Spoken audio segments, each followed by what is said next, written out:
আপনারা শুধু ব্যাংকিং চালান, খালি ডক্টর ইউনূস আমরা এটাকে আপনাদের ব্যাংকিং সুদ খায় না। আপনারা তো যারা একটু হালাল ভাবে বাঁচতে চায় ওদেরকে সুদের মধ্যে ঢুকায় দেন। আসিফ মাহমুদ যে জলজন্ত একটা লম্বা চড়া বউকে লুকায় রাখতে পারছে, সে তার দুর্নীতির কেউ লুকায় রাখতে পারছে। ঠিক আছে, আপনারা কেউ জানছেন সে একটা বিয়ে করছে? বিয়ে কেউ লুকায় রাখতে পারে? তো আসিফ মাহমুদ হলো, আমি ডক্টর ইউনূসের সময় বলছিলাম আসিফ মাহমুদের বিরুদ্ধে অভিযোগ দেওয়া আর আকাশের ঠিকানায় চিঠি লেখা একই কথা। আমি বলতেছি যে কেন ডক্টর ইউনূসকে ভাইরা অনেক পাক পবিত্র মনে করে। আমি বলতেছি দেখেন, আপনারা ইয়া করতেছেন, আমি পাক পবিত্র বা আমি ইউনূসকে সমর্থন করছি, আপনি এটা বলেন না। আমি বলছি যে তার ত্রুটি আছে, তার ত্রুটি আছে, তার ভালো কাজও আলোচনা করেছি। তার সুদী ব্যাংকের ব্যাপার, গ্রামীণ ব্যাংকের আমরা সমালোচনা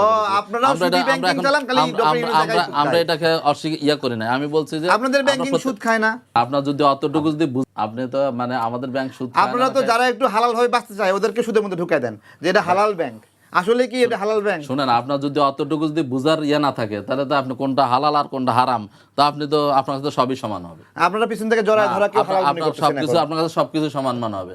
আপনি তো আরো অনেক কিছু করেন, সেটা তো আপনার তো সেটা তো কোনো ইয়াতে নাই, জবাব দিতে না, আপনার তো জবাব দিতে চায় না। আমি একটু ইয়ে করি, কেন ডক্টর ইউনূসকে জামাতের ভাইরা ফেরেশতা মনে করে, ফেরেশতে বা ফেরেশতা মনে করে? দেখেন, আবার আমি কিন্তু এটা প্রতিবাদ করতেছি। মানে আমরা কোন উনি একটা বিষয়কে বারবার আমি এবার এভাবে তাহলে ওনার ভাষাতেই বলি যে কেন জামাতের ভাইরা ডক্টর ইউনূসকে মীর জাফর মনে করে না।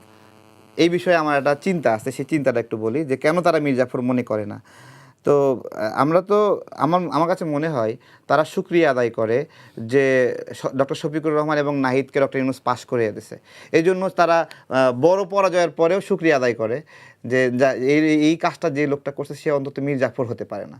কারণ শফিকুর রহমান সাহেব তার নিজের এলাকাতে 3 বার মিলে 52,000 53,000 ভোট পাইছে, সে এবার এসে হঠাৎ করে বেশি ভোট পেয়ে গেছে। তো এই সময়ের মধ্যে ডক্টর ইউনূসকে তার ধন্যবাদ দিতে হবে, তাই না? সেটাও বলেন না কেন? তারেক রহমান 4,000 ভোটে জিতে অপরাধ করে ফেলছে না, ওটা 20,000 ভোটে জিতছে, ওটা আপনি জিতে দিতেছে বলতেছেন। আর তারা 4,000 ভোট জিতছে, ওটা হলো যে ওইটা হচ্ছে যে জিতে গেছে, অপরাধ করে ফেলছে। তাহলে 20,000 ভোটটাও মানে আপনাদের তো কিছু কিছু আসনে ভোট পুনর্গণনার দাবি জানাইছেন, তাহলে সেগুলোর পাশাপাশি শফিকুর রহমান সাহেব আর নাহিদের আসনেও ভোট গণনার দাবি জানাইতেন আপনারা। আবার এটা আপনি জানাবেন, আপনারা থাকলে আপনি অভিযোগ করেন। আমি সংক্ষুব্ধ হয়েছে, আমি অভিযোগ করবো, আমি আমার বিরুদ্ধে অভিযোগ করবো। আপনি যদি সংক্ষুব্ধ না, আপনি অভিযোগ করবেন, মানে এমন কথা বলেন, মানে হচ্ছে যে আপনি অভিযোগ করেন না ভাই। আপনি অভিযোগ করলে তো তাহলে আপনারা জিততেন ওই আসনগুলোতে না। বিদ্রোহী না প্রার্থী না থাকলে তো আমি এখন কেমনে বলতাম আমি জিততাম কিনা? আমি হাইরেও যেতে পারতাম। এখনো হিসাব মিলাতে তাহলে নির্বাচনের ইয়া কি আছে?